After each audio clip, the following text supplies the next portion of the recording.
Beberapa waktu lalu, dunia maya sempat dihebohkan dengan sebuah video pendek yang bikin hati miris. Seorang anak laki-laki, mungkin masih kelas 4 atau 5 SD, dengan wajah penuh air mata, memegang ponselnya dan berkata dengan suara terisak, "Ayah, ibu, aku mau tato.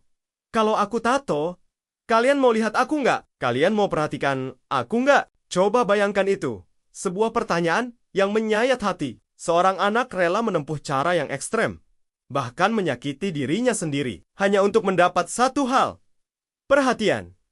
Tetapi, ini bukan tentang tatonya, bukan? Ini tentang jeritan hati yang terdalam dari seorang anak. Jeritan yang mungkin tanpa sadar juga dilakukan oleh anak kita sendiri. Bukan dengan tato, tapi dengan cara mereka sendiri. Rewel berlebihan. Tiba-tiba jadi jahat ke adik, mogok makan, atau tiba-tiba sakit saat kita sibuk dengan meeting online. Karena itu, di video ini, kita akan menyelam lebih dalam. Kita akan membongkar apa yang sebenarnya terjadi di balik perilaku. Cari perhatian itu, dan yang paling penting, kita akan belajar bahasa apa yang sebenarnya ingin diucapkan oleh anak kita ketika mereka melakukan hal-hal yang kadang membuat kita jengkel. Pernah nggak sih, pas lagi sibuk banget balas email atau scroll media sosial, tiba-tiba anak kita datang dan nanya, "Mah, ini gambar apa?" Atau, "Pa, lihat ini," sambil pegang mainan yang itu-itu aja. Lalu kita jawab dengan setengah mata, "Wah, hebat nak," tanpa benar-benar melihat apa yang terjadi kemudian. Biasanya, mereka akan melakukan eskalasi, nanya lagi, atau bahkan mulai nakal, lempar mainannya, ganggu adiknya, sampai akhirnya kita marah. "Jangan ganggu, ibu lagi sibuk." Tetapi, coba kita pahami, dari sudut pandang anak, bagi mereka, perhatian negatif dimarahi lebih baik daripada tidak diperhatikan sama sekali. Mereka lebih memilih kita berinteraksi dengan marah daripada kita mengabaikan mereka sepenuhnya. Karena itu, istilah cari perhatian sebenarnya kurang tepat. Yang mereka cari sebenarnya adalah koneksi. Mereka haus akan kehadiran kita yang utuh.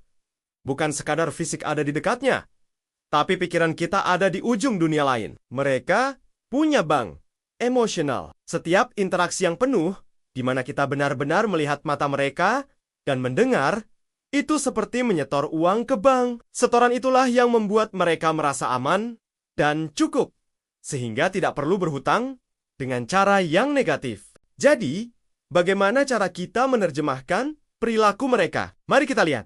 Pertama, perilaku. Anak merebut ponsel kita atau menutup laptop kita. Arti sebenarnya, aku lebih penting dari benda itu kan? Lihat aku dong. Kedua, perilaku. Anak bertingkah kekanak-kanakan atau baby talk, padahal sudah besar. Arti sebenarnya, aku rasa waktu kecil dulu, kamu lebih memperhatikanku. Bisa peluk aku seperti dulu? Ketiga, perilaku. Anak mengganggu adiknya atau bertengkar. Arti sebenarnya, aku butuh bantuanmu. Aku butuh kamu hadir untuk menengahi dan memastikan aku masih dicintai. Lalu, bagaimana solusinya? Bukan dengan memberi perhatian lebih saat mereka nakal, tapi dengan membanjiri mereka dengan koneksi positif di saat mereka baik-baik saja. Karena itu, strateginya adalah time in, bukan time out. Time out artinya kita mengisolasi anak saat mereka berperilaku buruk. Ini justru memperkuat pesan, aku tidak ingin dekat denganmu saat kamu seperti ini. Time in artinya kita justru mendekat. Kita katakan, sepertinya kamu sedang kesal. Ibu di sini. Ibu temani kamu sampai tenang. Ini mengajarkan bahwa hubungan kita tidak goyah karena emosi mereka. Kita tetap terhubung, connected, bahkan dalam keadaan sulit. Dan yang paling mujarab, 15 menit KE Jaiman. Sisihkan 15 menit sehari, matikan semua gadget, dan biarkan anak yang memimpin permainan.